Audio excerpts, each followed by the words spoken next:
But the Global Money War report is basically about defense of the dollar, the king dollar, the empire of chaos, the dollar, which is being dethroned and defanged, the dollar, which is being defended by military, which is one of my one of my forecasts way back in '04 and '05 that earned some of my initial insults.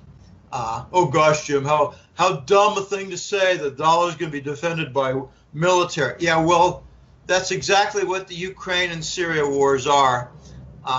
Defense of the dollar, and I can go into details there if you want later. But anyway, it's been a long 13 years. It's been a lot of fun. There was a very big climate change after Lehman in September of 2008, which I gave a 1-month advance warning with details on it, and which I gave a 1-year and 2-year advance warning in general for the subprime bond crisis. So it's all found on www.goldenjackass.com. There's free material in there, free page, main, but the newsletter resides on this website. And I used to say, Paul, that everything about the interviews was promotional toward the newsletter.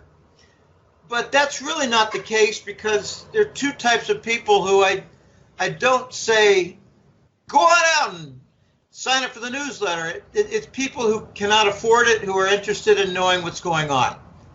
That includes some, older folks, retirees, people on a fixed income, includes students, includes clergy, people working in nonprofit organizations that want to know. So there's a missionary element to this work. But at the same time, sure, it is promotional toward the Hattrick letter. My income is derived off the newsletter. So that's a little bit about myself. Got a PhD in statistics. My entire professional career was regarding the practice of that doctorate in statistics. Got a bachelor's degree in computer science. I was a pretty good programmer in my day. And it's going to sound kind of funny to hear, but programmers who are successful, they tend to be very detail-oriented. They tend to follow algorithms and methods effectively. And I think that there's a lot more care in the analysis with a programming background. And hey, Jim. Yeah. Jim, you remember back in school, you had to wait in line with your punch cards.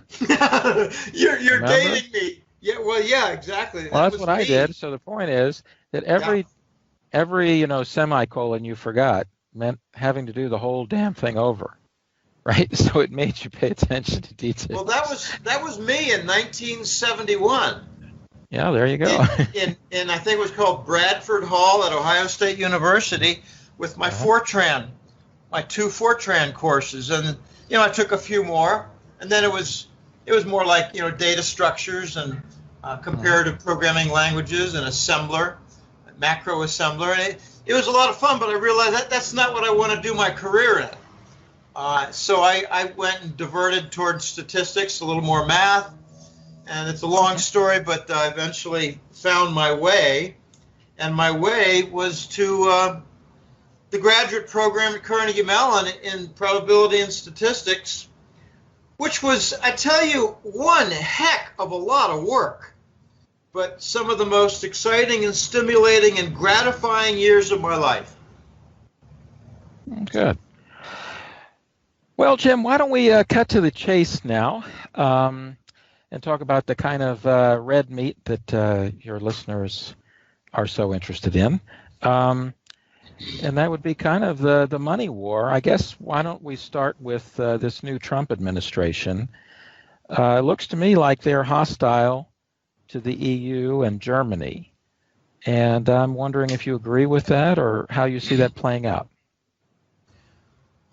I think there's a very interesting mix of countries they're hostile to, the Trump administration, and other countries they're kind of neutral toward, and I'm having a hard time finding what country the Trump administration is actually friendly toward. I haven't found one. Okay, but you mentioned Germany and the EU. The EU is not a country, it's a union. I'm not trying to contradict you in any way, but the EU is an amalgam of member nations stuck in a fascist state. That's a very important statement to make. Member nations stuck, apparently intractably, within the European Union, which is a fascist state. Here's what I mean by that. The EU commissioners were selected by the elite. I'm thinking by the Rothschilds and their captains. The commissioners operate in Brussels. They run their commission. They have several hundred employees that do not serve the member nations one effing bit. They've got a trade and economics advisor working in Brussels, a woman who openly stated, I do not take orders from the member states. I give them, and we work in the commission here as a separate overarching entity. Okay, it was a very plain statement made over a year ago regarding objections to the Russian sanctions. Notice that almost every single nation in the EU does not want Russian sanctions, yet they're shoved down their throats. Not one nation, for its populist element, favors the Arab influx of refugees, yet the Commission shoves that down their throats also. Okay, so you have the EU Commission operating as kind of a, oh gosh, it's hard to call it anything that we would recognize in the West, but how about if we call it the European Politburo? Close enough. Of fascist leaders that they call the commissioners, led by Juncker. And apparatchiks. Yeah, apparatchiks. They do not listen at all to the populist voices in the member nation states who one by one are voicing objections to the Arabs coming in, and one by one have been for over 2 years objecting to the Russian sanctions. It interrupted the Russian trade with all these countries. Okay, so when Trump came to office, he was on record already as saying he did not like the trends that were in place regarding the EU, the European Union. He did not like the way it operated. He was referring to the Commission, which did not honor any populist or parliament desires from the member nations. He is on record as saying the EU does not serve well the member nations, their economies, nor anything about their nations. Okay, so he favors breaking up the EU. Okay, when you say that he's hostile toward Germany, I think you might be referring, correct me if I'm wrong, I don't want to put words in your mouth, but I think you might be referring to the fact that he does not like Merkel's administration or coalition and their support for the EU fascist dictators who go by the name of commissioners. Is that correct? Yeah, I think I heard him call it the EU's a German racket, was a phrase I heard. Yeah, well, it's hardly a German racket. It's a Brussels elite racket that has nothing German about it. Yeah, but what's German about the EU Commission? You tell me. Well, no, I didn't say the EU Commission, but what's the racket is that you create this one currency, the euro, that makes German exports tremendously increase, but the price is it destroys all these peripheral countries like, Portugal, Spain, and Greece, because the currency is that the the EU shouldn't have one currency. Well, I agree, but that's hardly Germany's fault, and it's hardly Germany's racket. You make it sound very one-sided there, Paul. Are you aware that for the first 10 years of the EU, Germany forked out $2 trillion of its own savings to support the pigs nations of Southern Europe and buy their sovereign debt? $2 trillion? That's not one-sided. Yeah, and What's well, one-sided? yeah, and I'm. How's that a racket? Well, I thought I was saying what he said, and I do think the euro is a racket, but it's not simply a German racket. The whole thing is a combination of a bunch of bad ideas, and so I would be happy to see the whole thing break apart, to be honest. Well, but I was just asking about him. Okay, I'm just disagreeing with the terminology of the EU being a German racket. I will agree that there are a lot of elements of the EU which have favored Germany, namely keeping their exports cheap, because after a few years there should have been some adjustments, pardon me, so that the Italian lira and the Spanish peseta would decline with a devaluation, so that the German mark would rise in an upward revaluation and make the German exports more expensive to Southern Europe. But that did not happen because of the euro. That part is a racket for the German exports. But the cost has been extremely heavy for the German nation in the form of what was once $2 trillion in savings. And you know, you're seeing the abuse from the German banks, because starting about 4 years ago, and really in accelerated fashion a couple of years ago, the German banks were trying to cash in on their Greek government debt and take some of the prized Greek assets. Okay, that's all part of the backlash from the what I believe now is closer to $2.5 trillion that the Germans' savings has funded for the Southern European bankrupt nations. It's really quite pathetic. But let's get back to Trump's attitude toward Germany. I think what I understand is that, you know, apart from any labels and rhetoric that might come out of Trump, he has a basic disgust for the Merkel administration and coalition. You know, it's hard to call it administration because they operate by a parliament, and they you know, fuse together elements to make a coalition, and it's hardly an administration. It's more like the Merkel office with their branch allies for the time being. Okay, Trump doesn't like the German support for the EU and the march, like with a goose step, by Merkel. Whatever the EU says, Merkel says, oh yeah, right away, whatever you say, we'll get to it. And Trump doesn't like that. By the way, hey, Jim, who is Merkel? Who do you think brought her to the dance? She had her rise in the East German side of Germany, which is interesting in its own right. And she had her rise in the German Stasi, which was the equivalent of the East German KGB. So she comes from fascist roots. Now, I think you're indicating a little bit more. Let me go on, Paul, because I'm not gonna endorse this thought. I'm gonna mention it. There are a lot of reports out there that Angela Merkel is actually Adolf Hitler's daughter. I think that's what you're driving at.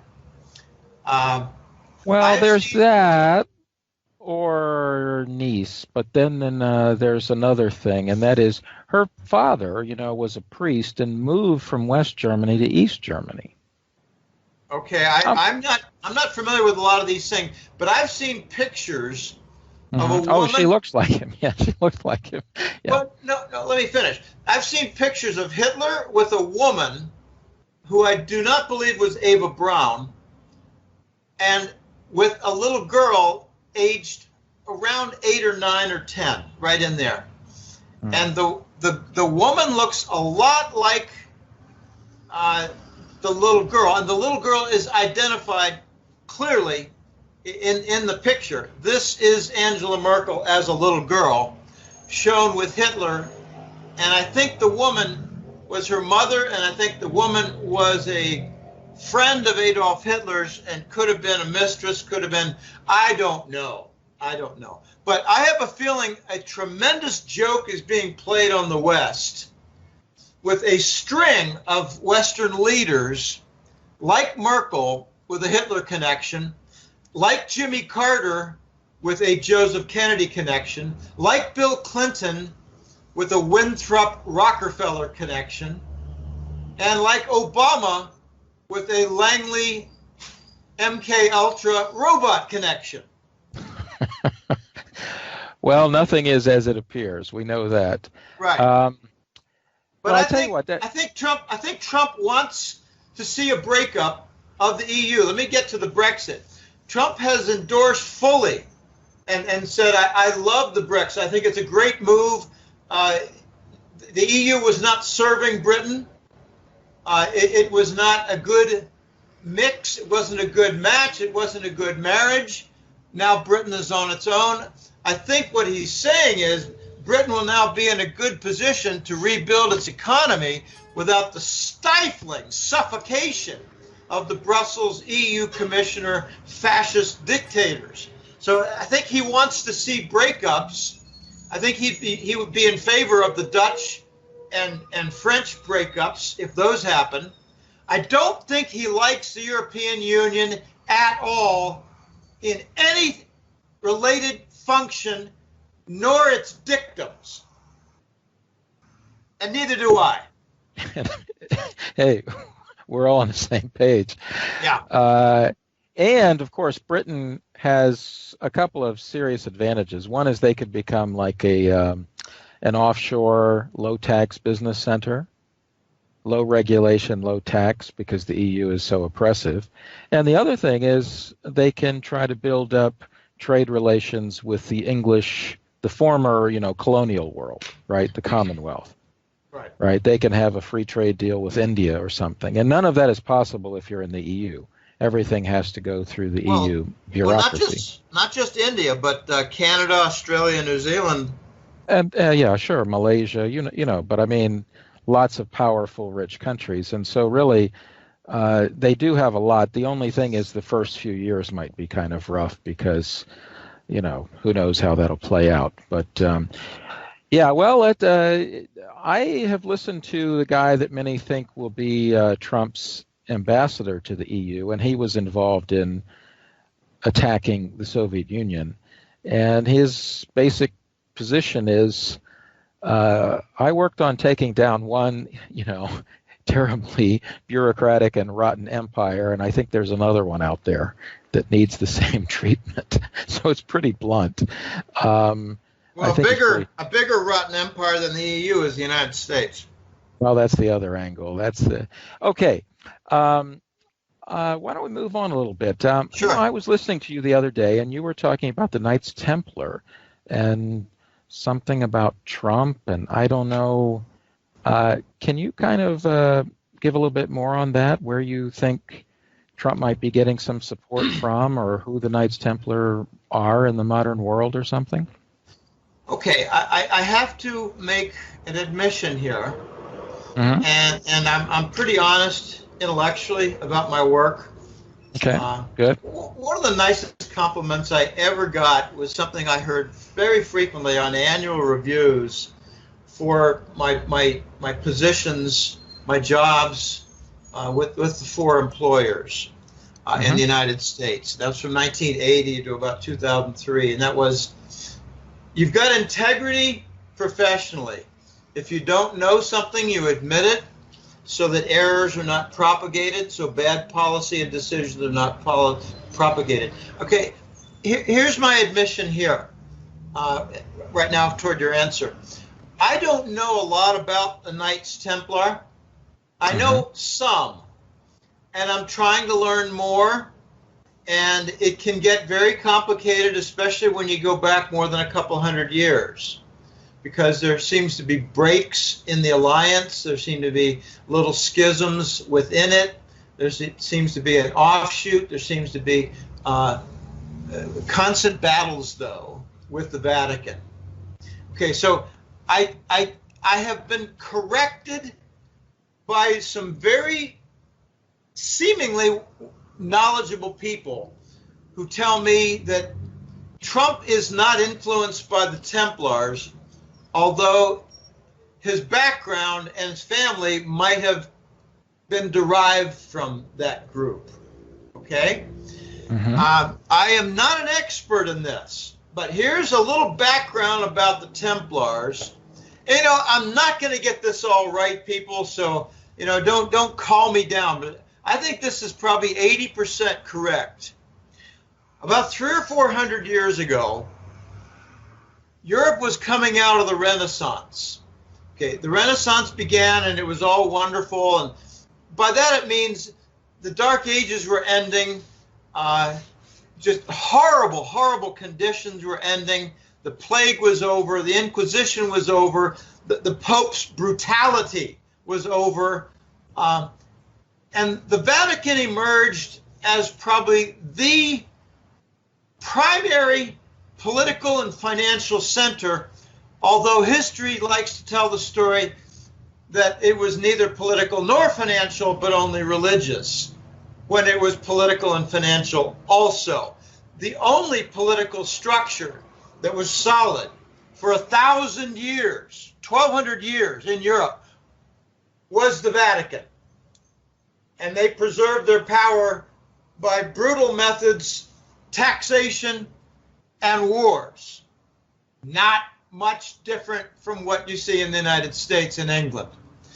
Okay, now, after the Renaissance, there was a break, because my understanding is limited here, but the Crusades took place with some Vatican funding, some European staff like soldiers, but also a lot of British soldiers from the monarchies of Britain for hundreds of years.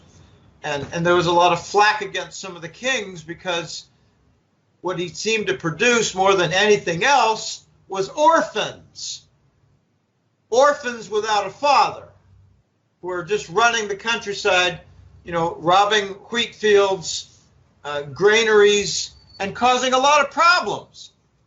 Kind of like the Arab refugees. Okay, so there was a break, and this is my understanding. The break was that the Templars were largely German and Christian, and the Vatican was largely Western European, Italian, and Satanist. And they had a break. They continued both to do their wars and to do their robbing of gold in the Middle East with the Crusades. And the Vatican tried to rob and steal the Templar gold. And the Templars said, screw you, we're going back to Germany, we're hunkering down, we're going to hide our gold. We don't want to have anything to do with you Vatican Satanists. The Vatican bankers are Satanists. And many of their papal leaders, as in popes, have been sympathetic to the Satanists, bankers in the Vatican. And if you're not aware of the Satanist influence in the Vatican, you are so far behind the times, it is pathetic. So the Germans were largely the Christians and the Templars. Think of it as the nobility, but not the dark nobility of the Vatican. Why do they call it the dark nobility, the black nobility? Because they're Satanists. Do a little homework, look at some of the many families in the black nobility, and you find Satanists all over the place. They're open about it. So the Templars were the Christians. And I think the Templars nowadays are probably teaming up with the Russian Christians, because there was a very important meeting a little over a year ago between Patriarch Kirill from Russian Orthodox Church, who visited the Vatican and visited the fascist Pope Francis Bergoglioli. By the way, Pope Francis Bergoglioli is guilty of collusion toward the murder of 20,000 young Argentinians in the 1970 and 80 decades, and has not gotten off scot-free, because while he was being investigated for 2 particular murders, he was pulled out of Argentina and made Pope. This is called the fascist Pope, the dirty Pope. I'm hearing that Pope Francis is trying to clean up his past, trying to remedy his past sins, trying to come clean, trying to do some right things, but I don't buy it one effing iota. Okay, if there is a connection between the European elite and Trump, it is with the Templars, and it might be very loose.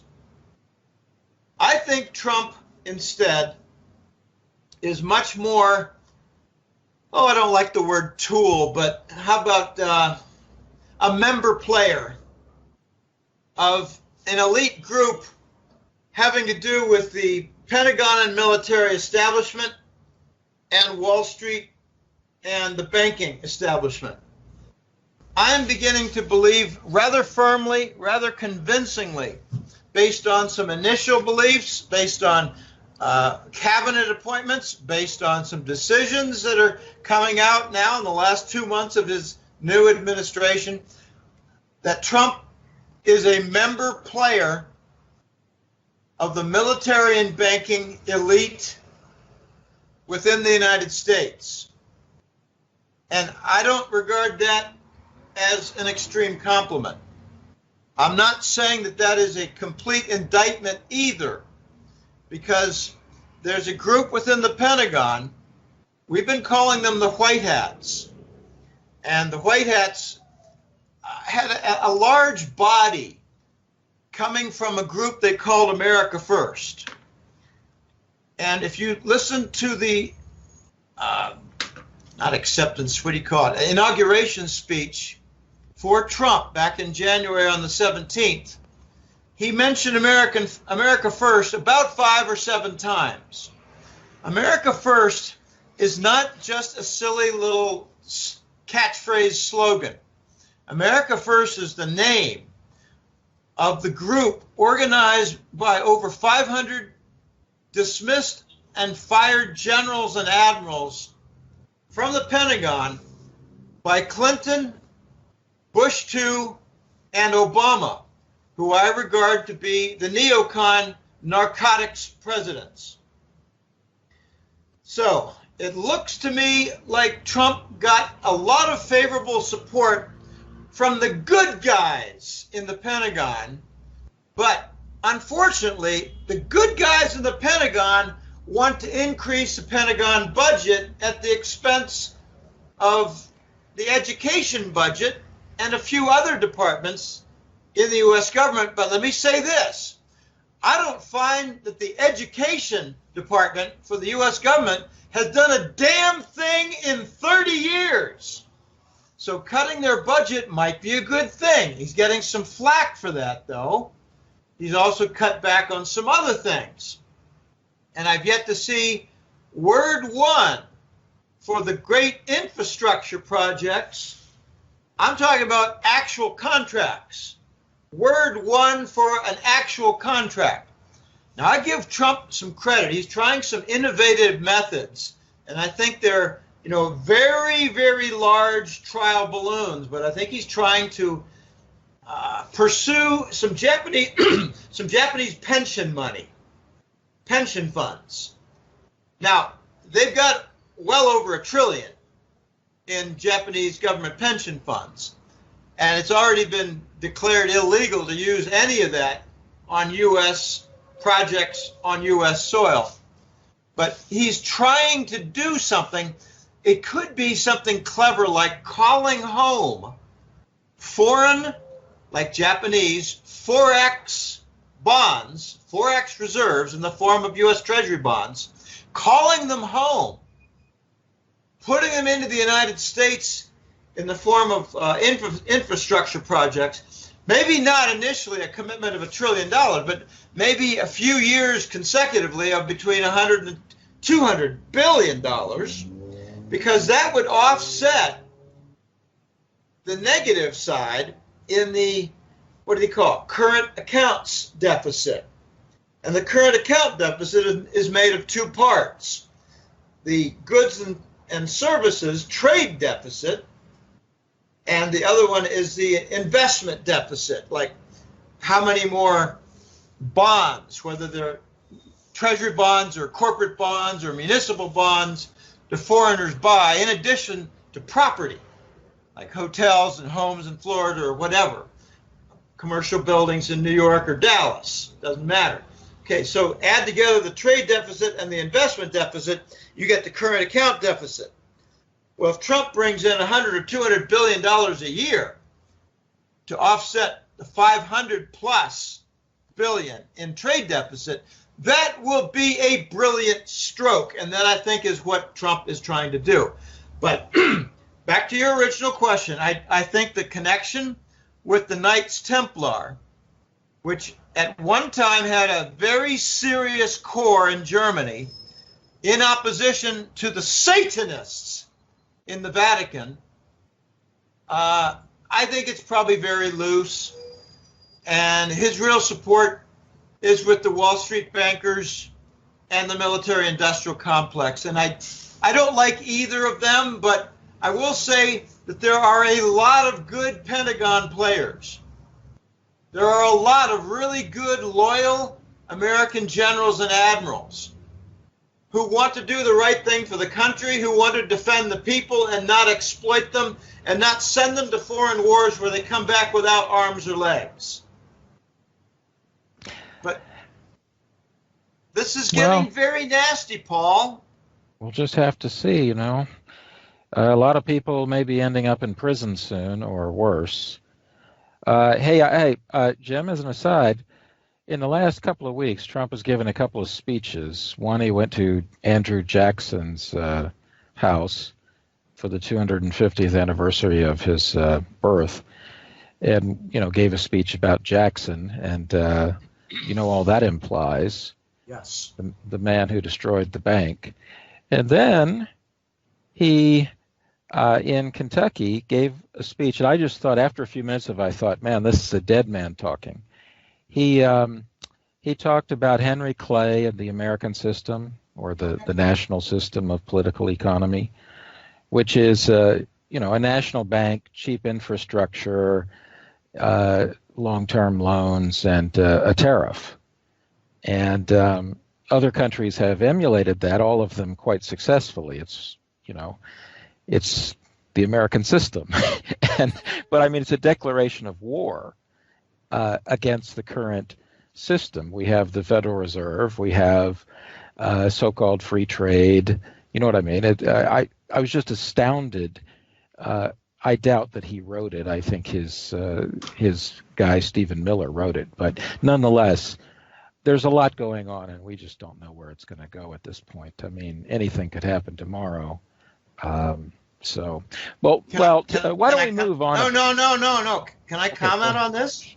Sure. Okay, because you opened up a very big room, and there's a lot going on in that room, and I have some comments. Rather than move on. Okay. When he laid a wreath and paid his respects to Andrew Jackson, who's on the $20 bill, which is the only bill that Obama mentioned as having a replacement for the face. Obama. She mentioned, Obama is more feminine than we know. Because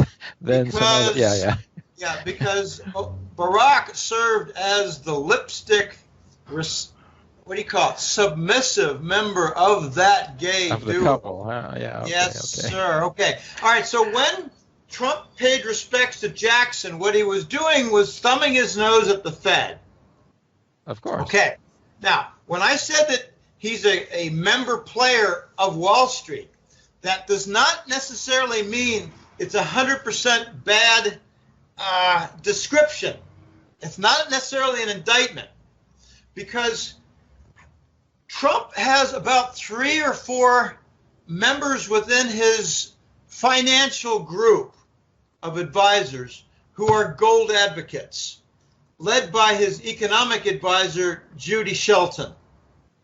Okay, so what I am wondering about, and you know, we don't get to just dial up or download and learn about these things. We have to make inferences. We have to look at the evidence and look at the direction and make some conclusion and test our hypotheses like a statistician would do. And that's exactly what I'm doing, because we have to try to figure out whether Trump has made some kind of a deal with the Goldman Sachs devil, whereby he will have a period of time, like say 2 years, or like say his first term, where Goldman Sachs will continue the dollar fraud, will continue the king dollar corruption, and will enable dollar-based credit in order to build this infrastructure and what I call reindustrialize the United States, for which I have seen zero progress in 2 months. The United States not only needs infrastructure, like bridges and port facilities and highways and toll roads and railways. We don't have a single excellent high-speed railway in the United States. It's an absolute joke. Anyone who comes back from China comes back with bug eyes about how unbelievably advanced China is on their mass transportation. I got a personal friend who went there last year and came back. Unbelievable stories he tells. But Trump has made zero progress in, say, making 20 to 30,000 new companies in the United States, which would relieve our export problem. We outsourced the bulk of our industry and have earned a $550 billion trade deficit annually that I think this year will be closer to $600 billion, and has crippled our nation. Okay, I haven't seen any progress toward reindustrializing. Okay, so Trump also that can't be done. What do you mean it can't be done? The president can't do that without like a certain amount of influence in Congress. I mean, or exactly. So let me tell you my disappointment. Okay, you said that nothing's happened, or you know, relatively little has happened in Trump's time.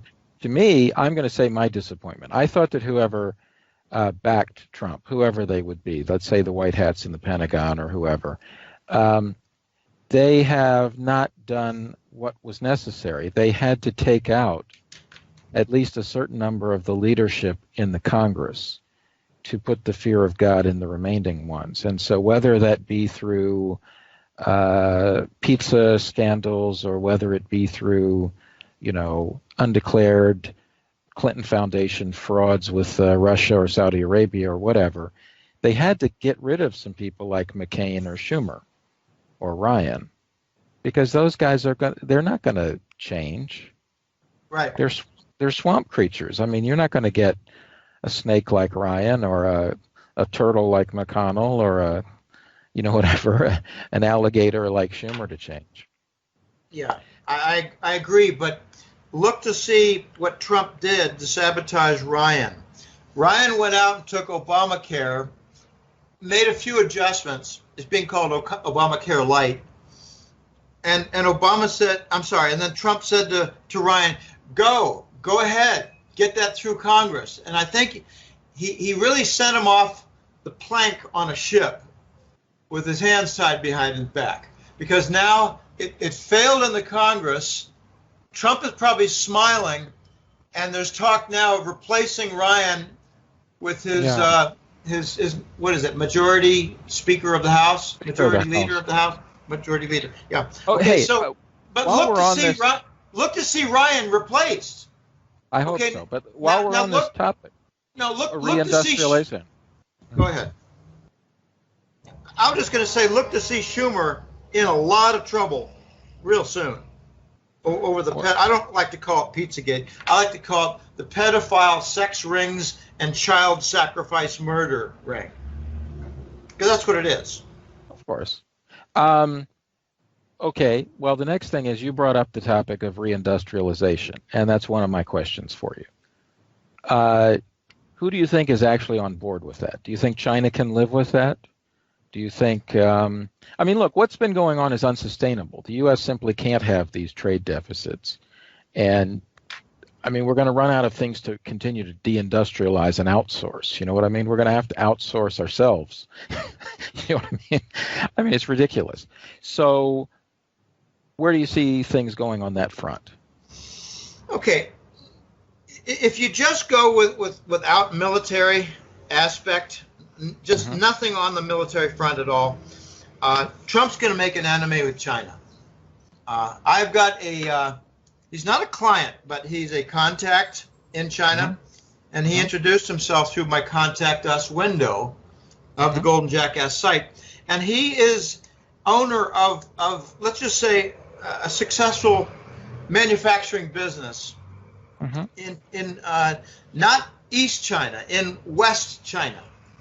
Okay, nearer the Indian border, as opposed to near the Pacific coast. And he's telling me that there is a vast outflow of the American and Western companies that had set up shop in China following 2000, the year 2000, 2001, most favored nation status, all that. They're all packing up and leaving. He said it's over 90% of them. They're leaving. And they're wondering where to go because business conditions in the United States are still not favorable. By that I mean the tax rate is the worst in all 20 industrialized nations in the West. The United States is horrendous in tax rates, and at the same time, they're pretty bad about environmental protection influence, and they're pretty bad about OSHA and worker safety, and they're pretty bad about everything. Obamacare. Obamacare, yes, it's all of it. So they're wondering where to go.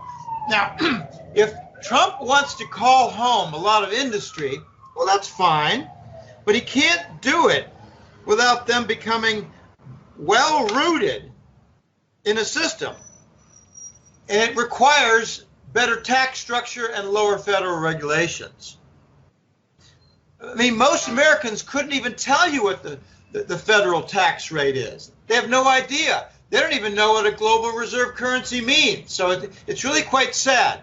The hat-trick letter is intended to educate people on what the global currency reserve status means, as in global banking reserves in the form of treasury bonds and trade payments, like for oil or container vessels or whatever, including international consulting contract, trade done in dollars or credit done in treasury bills, the shorter term instruments. Okay, Trump needs to bring home a lot of industry. And he pretty much laid out the map saying, we can't do that with our high tax rate. We can't do that with a more adequate and updated infrastructure system. What he's saying is the supply chain just couldn't work with our trucking system and our 80-year-old rail system. It just wouldn't work. Okay, so let's see what he can do on that. And I'd like to see him have a goal of starting simultaneously $200 billion a year in infrastructure projects and 25,000 new companies a year, with the purpose, a stated objective from the start, of exporting a third of the output in order to relieve the trade deficit. I forgot to mention, I didn't squeeze it in my little time here, Trump wants to eliminate the Federal Reserve. This might get, I thought that's what you were going to allude to, Paul, when you said this is a dead man talking. Well, I will let you go into that.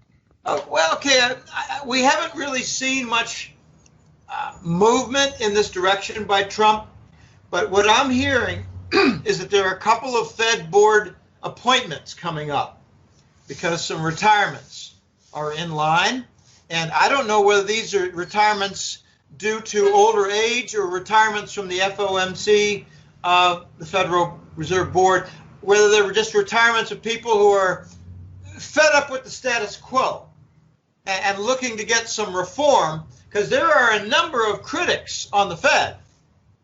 There are two or three. It's not just Fisher. There are two or three who constantly mention things that are ugly and just dysfunctional. They don't work. Okay, but I think we might move toward, and this could come later in the term, the first term for Trump, if he's still around. I mean, by that I mean still among the living and also still not resigned and still not impeached and out of office, because there's a lot of weird stuff going on with the country. We fabricated the Russian enemy using the Mossad and Langley and narcotics money to create the coup in Kiev, Ukraine. We fabricated the Russian enemy. Now, anybody who talks with the fabricated Russian enemy is supposedly a traitor, but that's in the definition of the neocons, who I believe have 70% or more control of the Congress. You know, you move forward from 1992 with the first neocon president. Clinton was not called a neocon. Clinton was part of the Langley narcotics connection, the Mina Air Force Base, movement of cocaine to Panama, lined up with Noriega, and that relation went sour. That's all narcotic stuff from the neocon wing within the U.S. government that came out. I mean, you had Bush 2 come out and say, yeah, we're neoconservatives. That sounds better than neo-Nazis. That sounds better than we're passing out brown shirts because we're the new fascists. Americans wouldn't have voted for that because they just, even though they don't know what fascism is by and large, I'm making a claim that most Americans do not know what fascism is. That's my claim. I base that on conversations with my own brother, who has a Phi Beta Kappa degree in a university in political science. So they don't teach what fascism is, except regarding Mussolini and Franco from 75 years ago. Okay, we now have the fascists running the U.S. government. They cut across both the Democrat and the Republican lines, even though Bush 2 had the coming out party with the wing, the extreme wing of the conservatives in the Republican Party. Take a close look, people. You see some of the same people running who ran the Obama State Department, who were neocons in the Bush 2 administration. Did you miss that? No. Hey, Jim, a quick, if you don't mind, I want to go back to one thing. Talking about the Federal Reserve or weakening it or attacking it, couldn't the funding for infrastructure spending be done in a way like, whatever, treasury notes or something? Couldn't it be done in a way that cuts out the Fed? Well, it could, but it would add the new debt. And who's going to create the debt, or who is going to fund the debt? By that I mean, will it be just printed more money from the Fed, put aside into, say, special treasury construction bonds, another $1 trillion? Or would it be, say, Japanese pension money, or perhaps maybe a large slice of the $1 trillion from China? Because both China and Japan have $1 trillion in their Forex central bank reserves. Apart from that, Japan has $1 trillion in their government pension fund. The Japanese are the rich ones in that group, not the Chinese. The Japanese are ridiculously wealthy. They've got like $20 trillion in savings in their country, loaded up in their pension system, private corporate pension system, like Toyota. Okay, so here's where I think it might get really interesting. They might, okay, to answer your question, they might come up with some special Treasury construction bonds, and the Fed would eat them, okay? The Fed doesn't buy anything. The Fed prints money and reassigns ownership rights to what was created out of thin air. Very big distinction there. But we might see something weird happen, like the Fed being asked, because Trump does not control the Fed. The Fed might be asked to pitch in $100 billion a year from its treasury bonds and to use them as currency for contractors to start the infrastructure projects. So you could have free money creation in treasury construction bonds, actual money coming to the U.S. from foreign reserves or pensions, or maybe the Fed spending some of its money. Now, you do that, you're going to start to see rising interest rates. That's the rub. That's the rub. That's the downside. And Trump might say that's a good thing because we've got artificially low interest rates. And the economy, without a voice, will say, uh-oh, we just got a big hairball. And you're going to see a massive crush of, say, mortgage bonds, car loan bonds, and student loans, and then the fracture of the banks. So there's no way out of this. Here's one of the worst aspects and consequences of having a $500+ billion annual trade deficit. If you move toward really good, proper, responsible monetary reform, and you bring about a gold-backed dollar, in the first year, if the price of gold is still $1,300 an ounce, in the first year, that $550 billion of trade deficit becomes 13,000 tons of gold. Now, let's just suppose Trump manages to double the gold price. I'm trying to get some simple back-of-the-napkin math here. Double the gold price to, say, $2,600. That would mean that the first year of the trade deficit, if it's still around the neighborhood of 500 billion, that would result in a loss of 6,500 tons of gold. No country on earth is going to want to lease to the United States anywhere near 10,000 tons of gold when they're going to lose all of it at the current price and 2/3 of it at a doubled gold price.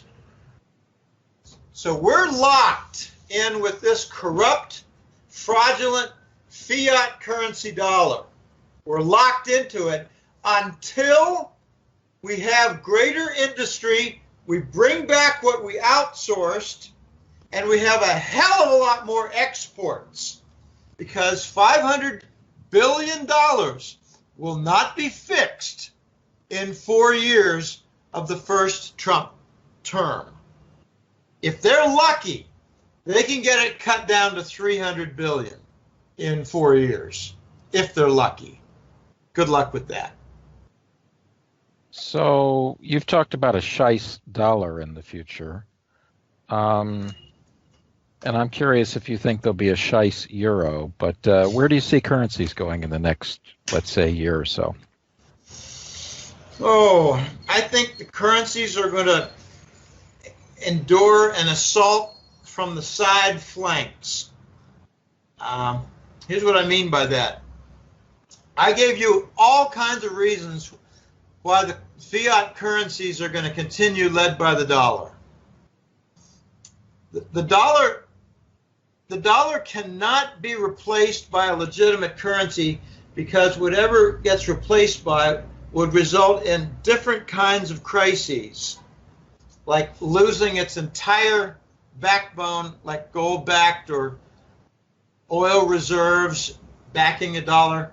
I did a calculation, Paul, of the Strategic Petroleum Reserve. And it sounds like a really nice, huge oil reserve that we have. But I did a calculation based on a nice flat, again, napkin type calculation of $50 oil. And it came out to about $70 billion for that petroleum reserve. That's nothing. No, I'm sorry, oh gosh, I have to correct myself. $7 billion. That was the strategic oil reserve. Because I remember this number. We had 70 units to make up our trade deficit. 70 times the strategic petroleum reserve. It was 7 billion multiplied by 70 to get 490, roughly 500. The petroleum reserve is a drop in the bucket. We could not sell, say, $100 billion of commercial property to the owners of our trade deficit comfortably in a single year. We're locked in this currency. So I think the flank is going to be important. And here's what the flank might look like real soon. Because something happened following the Ukraine war way back in the spring of 2014. We're now 3 years along into this horrendous war, which, by the way, has a human organ black market element to it. Because if you do any homework, you'll learn that 2,000 cadavers, dead bodies, human bodies, are littering the forests outside of Kiev. And they have one characteristic. They're not just all dead, they're missing their organs. Okay. Who's the chief suspect in black market human organ transactions? It's Israel. Israel. Okay, so I'm thinking, yeah, fits like a glove.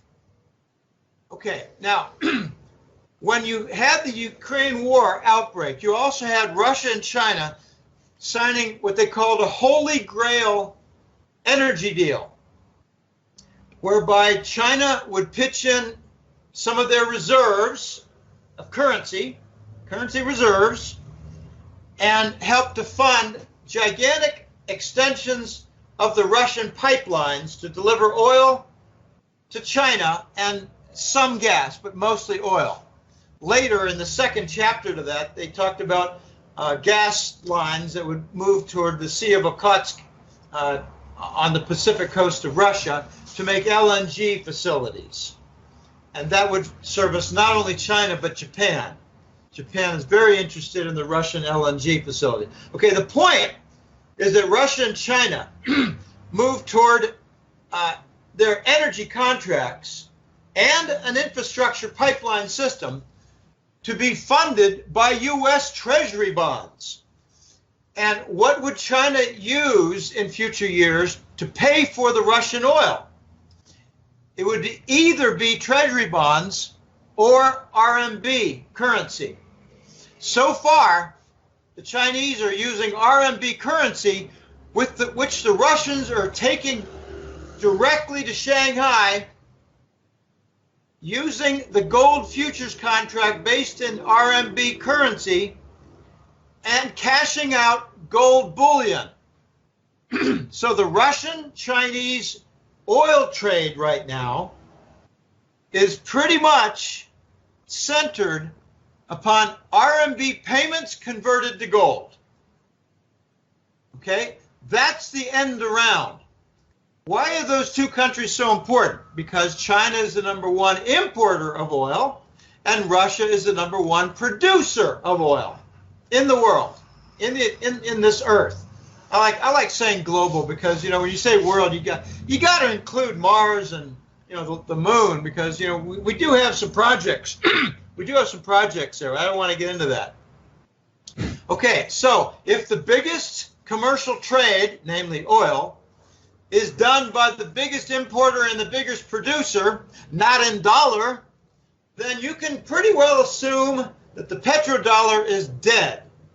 And it's just wiggling around and flailing with some puppeteer movements in the Gulf monarchies run by the Arab states. Okay, this is the end around. I think we're going to see soon an RMB contract in Shanghai for petroleum. And that way the Russians can do their forward purchases with China doing the buying, with these contracts. And they might also continue to use the RMB in cash payment, which is then converted to gold. What I'm driving at is we're getting very close to an RMB payment system for oil. And I believe that in this recent conference with the Saudis in China that took place 1 and 2 weeks ago, I believe part of the agenda there was to discuss payment for Saudi oil by China in RMB. And maybe they're going to be moving forward with this Shanghai exchange and the oil contract denominated in RMB, the Chinese currency. So we're getting very close toward a gold trade note for oil payments. Okay. What's the future of the dollar and the euro? I don't know, but I believe it'll be somewhat marginalized by this competition. It's not going to be a frontal assault where the Chinese say, we now have a gold-backed RMB, and the Russians say, we have a gold-backed ruble, and the Germans say, we have a new gold-backed Nordic euro, and the Arabs say, we have a new gold-backed dinar that Gaddafi was killed for. That's why Gaddafi was killed. The gold-backed Arab dinar. It was well along. Never in the news. But who writes the news? Those who killed him. Of course. Now, if the EU gets broken up, Paul, this is different now. Different theme along the same question.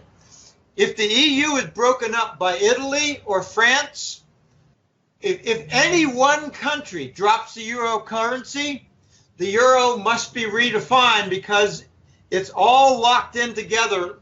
Think of it as a floating raft, and many of the bamboo poles are tied together, and those poles are the old European Union currencies, like the lira, the francs, the peseta, the drachma from Greece. Okay, take out any one, and the whole raft is unraveled. I just learned that recently. I had a client say, I'm very familiar with the actual formation of the euro. If you take out any one, you must have all the contracts rewritten, because payment in a euro involves divvying it out to all the different bamboo poles on the raft. So if you take out one pole, you take out the whole raft. You take out the drachma from Greece, or the lira from Italy, or the franc from France, and you ruin the whole raft. You have to rewrite the whole contract. That is probably how the European Union is going to die. And I sure hope it happens fast, because they've got thousands of Arabs coming in every week, and they're immune from prosecution. So I think we're going to see a gold trade note. We're going to see a RMB-backed system for oil payment. I mean, can you imagine the chaos in Washington and Wall Street if the Saudis announce, yeah, we're still friends with the United States, we're still buying their military hardware for our vicious Yemen war, but we're going to sell China oil in RMB. We're going to go on a dual system and sell Europe oil in dollars, but sell Asia oil in RMB. I think you might then see quickly Japan and Korea and the Pacific Rim also pay for Saudi oil in RMB. And then if the United States doesn't hurry up and kill some people, you're going to see all the Gulf region nations selling Asia oil and taking payments in RMB. So the United States, I think, will continue to threaten the Saudis until the Saudis decide, we don't care about your threats anymore because our kingdom is going down the chute, going down the tubes. It's going to shit. And that's exactly what I think is happening to Saudi Arabia. It's going to hell in a handbasket. Financially. Okay, Jim. Jim, we're getting into my last question for today, and that is, what do you think is going on in the Middle East? Trump now is sending more people in, and it looks like we're backing the Saudis in Yemen more. Looks like we're trying to partition Syria now by creating a Kurdish zone. What do you see going on, and what do you think it means? I don't have enough time to answer that question, honestly. This is, I think, the end of the color revolutions that Obama started. Not a single one was successful from its stated goals. The United States lost Egypt as an ally. Pardon me. They lost Egypt. They're now firmly in the Russian camp. We're about to lose Libya as, it's hardly say an ally, but the ragtag warlords that had been following the U.S. lead and accepting some of the free shipments of arms, they're now scattered, and the Russian-backed element in Libya is moving in toward control. So the warlord political model is at work in Libya. We lost Egypt. I don't believe at all that the U.S. is firmly behind the Saudis in Yemen. I think it's more like the mercenaries paid by U.S. narcotics money from the Bush family, the Bush and Clinton Narcotics Organization.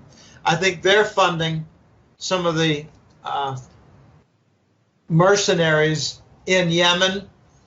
And I'm hearing it's more and more the Sudanese who are being paid as the mercenaries. I expect the Saudis to lose that war. Okay. I don't think the U.S. influence in Yemen is going to amount to jack shit, because we're not going to put in thousands of U.S. soldiers with boots on the ground. You're seeing numerous stories of the Yemen factions. I don't even know what to call them. I'm just going to call them factions. This is not a sectarian Muslim battle, people. This is the Saudis trying to steal the Yemen oil and gas reserves with the help of the United States, the help of the U.S. drug money, not the Pentagon regulars. This is the mercenaries from the Bush and Clinton drug money that gathers in $1 trillion of profit a year. Okay, we're seeing numerous stories now of Yemen nationals sending missiles to smack Saudi Arabia, either for their war outposts or military outposts to destroy an entire depot, or to hit some cities. They're starting to hit some cities, and I don't like this. Hitting a depot is one thing. That's a military target. Hitting a city will kill, maybe 100 or more civilians who are not part of this battle. Okay, now in Syria, it's very, very different. I think Trump is doing something. I didn't explain this about Trump before, but Trump, in my opinion, is the first president in a very big way for important posts in his cabinet to have shadow posts, shadow positions. Here's what I mean by that. In both the intelligence arena and the security arena, which are, linked at the hip, the cabinet posts, I believe, are being filled officially, key word, officially, by people who are considered friendly and favorable by the neocons in the Congress. And therefore, the Senate gives them an approval. And Trump and his real cabinet members, the ones who make the decisions, who don't have the official title, all laugh behind the closed room doors, because the shadow posts are not put before Congress for approval, nor are their policies put before the Congress for discussion. The shadow government might include at least 3 members, like Defense Secretary and like National Security Advisor. I'm wondering if a shadow post is there for the Treasury Secretary, so that Mnuchin, who's the official cabinet leader there for Treasury, he goes before Congress and he tells them what they want to hear. But the decisions behind the scene, like, for instance, combating the Fed, forcing an audit, replacing some board members, maybe pressuring them to spend some of their $4 trillion in Treasury bonds on infrastructure, okay, that might have pressure coming from the shadow post. So I don't know how many shadow posts there are. The wonderful thing about a shadow system in the cabinet is you don't know who they are, you don't know where they sit, and you don't know what their policies are. But I'll tell you one member, and that was the guy dismissed from the National Security Advisor position, Flynn. Now, there are a lot of stories going out there that he wanted to pressure the what do you call it, rescission. Let's just cancel the Iran nuclear deal, or at least publicize some of the elements of the deal that were really, really scummy. And I just have a suspicion that Obama put in the Iran nuclear deal a little provision in there, maybe for sharing narcotics produced in Afghanistan under the U.S. military and Langley aegis.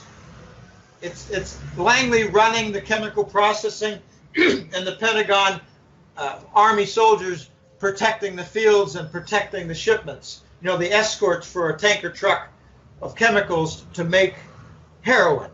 That's what I'm referring to, vertical integration. Okay, I believe there might have been some kind of a deal in there to share either heroin product with Iran or heroin profits from sales with Iran, or an agreement to stop the flood of heroin from their Afghan border, which has been going on for 15 years, courtesy of the United States, flooding the northern region of Iran with heroin to give them a societal problem, health problem, kind of like the United States, where heroin is now in some areas as cheap as marijuana. Okay, so this shadow government is occupied by one member that I can identify, and that is Flynn. Remember, McMaster's, the new defense secretary, went before the Congress and pretty much laid out all the different neocon themes about Russia is really nasty, we don't like them, they're a scourge to Europe and a real threat for our way of life. Okay, all that nonsense. They told them what they wanted to hear. What's Flynn's new position? He's no longer an NSA, National Security Advisor. What is, okay, his position is the Office of Strategic Intelligence. I got this from Cato, my military source. He's got 20-some years of experience with military and security contacts inside the U.S. government. I asked him, what is this OSI role that Flynn has? And he said, well, it's kind of simple. There are 13,000 different private security organizations operating legally inside the United States. And the Office of Strategic Intelligence has, what do you call it,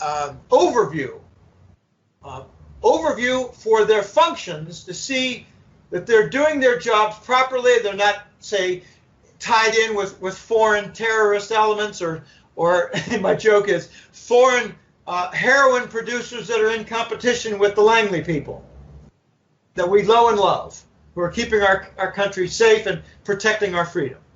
Okay, so Flynn is now in charge of 13,000. Let me give you an example of a couple of types of security organizations.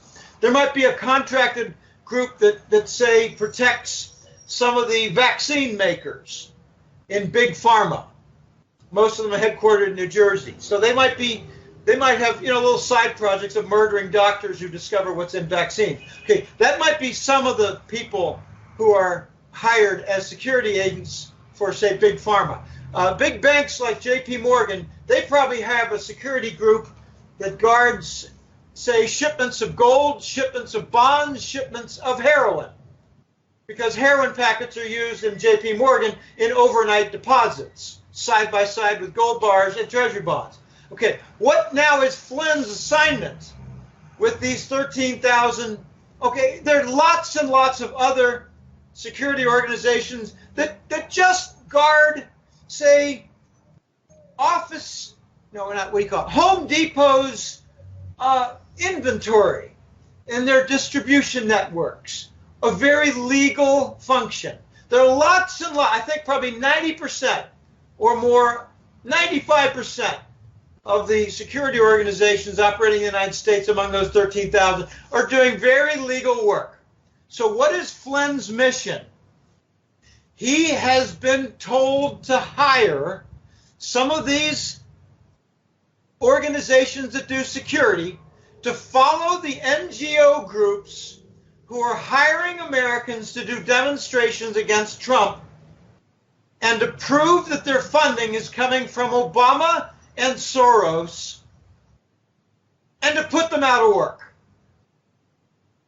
and maybe charge them with sedition, and if they're doing some really nasty stuff, charge them with treason. But to isolate the Soros funding, where Obama was for a time the chief of all the NGOs managing the demonstrations / riots in the United States against Trump. And I'm really wondering if Obama is in Tahiti, staying at the Gay Man Hotel. I'm wondering about that. And I'm wondering what was his motive for going there, if indeed he is there. And I'm wondering if that big 4.2-ton cocaine bust near Saint Croix, we call it Saint Cruz. In Spanish, it's Santa Cruz. French, it's Santa Cruz. Saint Cruz. Saint Cross. The Caribbean bust might have involved Obama. Might have involved Obama's best friends. I have a sneaky suspicion that was not just a party vessel for having fun and having his gay friends on for sex parties. Jim, are you talking about the Lady Michelle incident? Yes, I am. Yes, I am. I'm glad you brought that up and not me. Thank you for bringing that up. I did not forget the name. I wanted someone else to bring it up. Can't get confirmation, but the stories are out there. There are about 5 from various alternative web news lines, and they all say the same information, same location, same TSA agents. That's Transportation Safety Administration or Transportation Security Administration. They also mentioned the bust in Los Angeles with the TSA agents. I think that was their connection.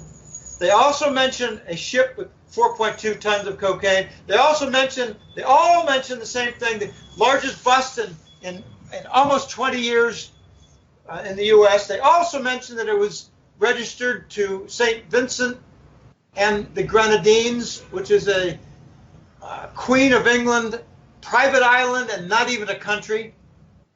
It also mentioned the construction of the airport, which cannot be justified by tourism. It's for movement of cocaine. So Trump might have busted the biggest Obama element to the Langley narcotics influx into the United States. And now it appears, very hard to confirm, that Obama has now gone into hiding where Tahiti does not have any extradition, but they do have gay hotels. And notice that Obama's wife, Michael, born Michael LaVaughn Robinson, the son of a woman who is a crack whore in Chicago, the son of a little Chicago mayor office machine, some guy named Robinson. Okay, notice that Michael is not, and you know, I'm only going by what Obama called her in 4 separate events at the White House and in front of the Joint Chiefs of Staff. Michael and I are very grateful for the hospitality you've all given us during this trip. In the White House Rose Garden, Michael and I are exhausted from the trip. We thank everybody in the press corps. Michael and I, yeah, we've seen the pictures where Mike's package is very visible with a nice breeze on stage and the wrong choice of a light dress, Michael. Okay, Michael, Oregon State University middle linebacker in the late 70s or late 80s. Michael, okay, notice Michael is not with Obama because Michael served his role. Notice that the kids are no longer with Michael or with Barack Obama. They served their role. They're back with their parents in Morocco. We've been played, people. I've known about Michael and his arranged family ever since his second year of office. Well, Jim, we're played all the time on every front. Yeah, well, it didn't take long to figure out Clinton was the bastard son of Winthrop Rockefeller. Take a look at their faces side by side. Take a look at the age difference. Winthrop Rockefeller, governor of Arkansas in the 70 decade. Okay, how old was he then? Oh, I don't know, about 45, 50. Okay, fine. Had a little boy named William Jefferson. They decided to call him Clinton for some odd reason. I guess that's the mother's last name. And notice that the father of Bill Clinton was never mentioned in any campaign run. Where do you come from, Bill? Well, my mother and I. Okay. Where's your father? That's a question not permitted to ask. Jimmy Carter. Who's your father? We know Miss Lillian's your mother. Who's your father? Oh, well, do a little research and you learn that Lillian was secretary for Joseph Kennedy, Sr. Put their faces side by side and you see those enormous set of teeth for Jimmy Carter and Joe Kennedy. Put Robert Kennedy, Joe Kennedy Sr., and Jimmy Carter side by side and they all look alike. It's an amazing world, Jim. It's an amazing world. We have been played, and I'm wondering, who's Donald Trump? Well, I read that his uncle was a professor at MIT and was involved with the FBI in, dealing with Tesla's papers after Tesla died. And after all the Tesla papers were stolen, you mean? Well, I don't know, but after Tesla's laboratory was blown up by J.P. Morgan? Well, I'm talking about after his death. Yeah, I know. I'm talking about during his life. I think the papers were stolen by J.P. Morgan. His laboratory was blown up, and later Trump's father got his hands on some of the documents. And, okay, so who's Trump? I don't know. Well, what I'm saying is he seems to, you mentioned the military, but he also seems to have close relations with some element of the FBI or police or whatever. And so that's another question. But let me give you my little theory on how that links with the current administration. Trump had to survive in some pretty nasty arenas in the casino business. Anyone who knows Atlantic City knows that it's really ugly. So's Vegas. Vegas is infiltrated by the mafia. What do you mean infiltrated? They started it along with the Mormons. Well, okay, you could say they started, but I think Mo Green might disagree with you. It was started by an element within the U.S. elite that does not eat pork and goes to temple on Saturday night. And then the mob with the Corleones, they infiltrated, as I said. But now it's pretty much a mob-run city, along with Atlantic City. My point is that Trump had to survive in a nasty arena. And my guess is that he's got some mob connections. And my guess is those mob connections are tied in with the FBI. Makes perfect sense. So we're going to find out who he is. And he had to survive some threats to his personal safety. I mean, threats to his life. He had to survive. Sure. And I think he did so with his connections to the mob.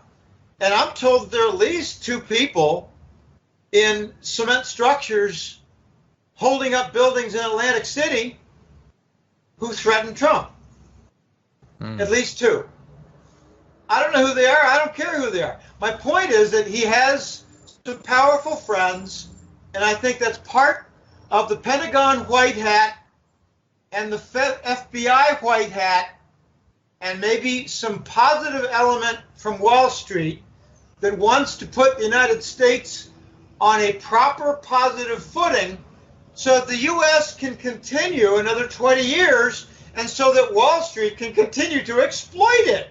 One of the funniest things you ever want to hear is boardroom meetings of the mafia where they say, we want the U.S. economy to remain strong so we can continue to be a parasite on it. Hey, that's my kind of elitist. Yeah. Because they're all rotten. So at least I want somebody who wants all of us to have enough blood so that we can stay alive. Well, you know, the big vampire squid in Goldman Sachs does not want the U.S. economy to go to hell. They do not want the U.S. Union to break up into 6 territories. They do not want our economy to falter in a gigantic way. They want people to continue to have money so they can put them into fraudulent mortgage bonds, where the income stream, the secure stream, comes from 3 different one particular item in the secure stream can go into 3 different bonds, where they can have the MERS database, the Mortgage Electronic Registry System or something like that, MERS. That is where the title fraud was done. And so people were killed to keep them all quiet. Keep that whole thing quiet. Part of the gigantic mortgage bond fraud that really has not been cleaned up. I mean, you got $230 billion in penalties and fines for various large banks in the United States related to mortgage bond investor fraud and mortgage bond issuance fraud. And that's just the tip. Unless it gets to, say, $2 trillion in fines and penalties, you haven't touched it. 200 billion, that's nothing. That's 10% of the fraud. J.P. Morgan sold twice as many U.S. Treasury bonds as the government issued. Where's the prosecution for that? You're not going to find data for it because that was in Building 7, and that's why it came down, Building 7 of the World Trade Center. Came down as sympathy for the others. That's the architectural justification that the moron public is asked to swallow, and I'm not part of that moron public. Oh, these are exciting times. If you, one of the advantages I had, I'm going to say this as a closing item, Paul. One of the advantages I have with the hat-trick letter, and I'm not, necessarily ashamed of this, because it was part of the culture back then of the hippie and the wildflower generation. I sold marijuana. I was a drug dealer my senior year of college, and the summer afterwards, a little more intensely. I bought myself a 1971 BMW 2002. I paid $2,500 for it before the American public knew what BMW was. I just had some motorcycle buddies, not crazy types, but one guy from Cleveland, he was a nice guy, Steve, I won't say his name. But he had a nice chopper, and he took me around the campus at 50 miles an hour. It scared the crap out of me. I said, "Hey, thanks, Steve. I'm not doing that again." And we weren't even high. But my advantage, Paul, is I followed that experience of mine where we almost got caught by a couple of narcs. Sale of a pound of marijuana to somebody working in close association with the police in the state of Ohio. We almost got caught, but we, gathered all our stuff, put it in the closet of a friend, and took a 4-day vacation with a friend who had a swimming pool in his apartment complex. So we lay low. My advantage is I can think a bit like a criminal, and I saw all the Godfathers movies. I saw them. The last one with the Vatican involvement, that was silly. That was a moneymaker. But Godfather 1 and 2, they were excellent movies. I learned a lot. I learned how the mob operates, and that is exactly how most offices of the U.S. government operate. That is exactly how Wall Street banks operate. So I got a leg up because many of my forecasts involve the integration of the fraudulent element and how it is proceeding and evolving. That's why in 2011 I made an outrageous, outlandish, unusual forecast that mid-level bankers are going to be murdered in the next couple of years. And now you have the story. We're up to like 80 bankers, and a few were killed just in the last couple of months to resume. Because I think there's some secrets that might come out, and they had to prevent that. It was Wall Street bankers. I mean, Wall Street banks are so ugly. They're not only killing mid-level bankers who know too much about the offshore shell companies and know too much about the mule deliveries to hidden contacts like for the Vatican and Basel, Switzerland. They know too much about a lot of different things. They know too much about other murders, so they have to be murdered. Here's the ugliest thing about the banker murders. The Wall Street banks have a little contract that they have trading among the other banks. It's for life insurance policies on what they consider key important members of their banks. But they're really not vice presidents. They're not board members. So why aren't they included? Because they're not targeted for kill. They're killing the mid-level ones, putting a life insurance policy on them that's openly traded among Wall Street banks that rises in value, and then after that rises in value, they kill them and collect on the rise in value. Woo! This is hired murder with floating contracts that are bid up. That's Wall Street for you. Criminal organization. Giant criminal organization. I'll actually tell you from my experience in watching things and hearing things and talking to various people, including some sources, I think the U.S. government is the embodiment of at least 5 and maybe as many as 8 or 10, pardon me, I'm losing my voice, 5 at least and maybe 8 or 10 individual government-protected private criminal organizations where they do what they want, they rob what they want, they keep what they want. It doesn't go into the U.S. government treasury. It goes into private accounts of the people running things. I don't want to go into that anymore, but we got a very deteriorated U.S. government system. Jim, it's even worse than that. They are so independent now, they don't even need the feds for revenue. They can operate this whole Syrian war just based on their drug profits or their Wall Street fraud or whatever. So I'm aware. It's pretty grim when you can have a whatever it is now, a 7-year war involving 500,000 troops and everything like that, and you don't even need to get the money from the proper authorities. It's totally out of control. But Jim, we've been on quite a while now, and why don't we call it a day? And as we wrap it up, do you want to mention your website again? Well, before I do, I just want to confirm that this point. In 2013, my government contact, who I give the name of Cato, told me, he said, Jim, in the next 2 years, you're going to see a very strange phenomenon take place. It's going to cause a lot of problems, but I want you to be in the front of this. It's going to be the Pentagon regulars going to war against the Langley mercenaries who are paid by narcotics money from the Bush-Clinton crime family. And you have it in Syria, and you have AP and UPI press reports talking about the difficulties and risks of Pentagon military taxpayer-funded people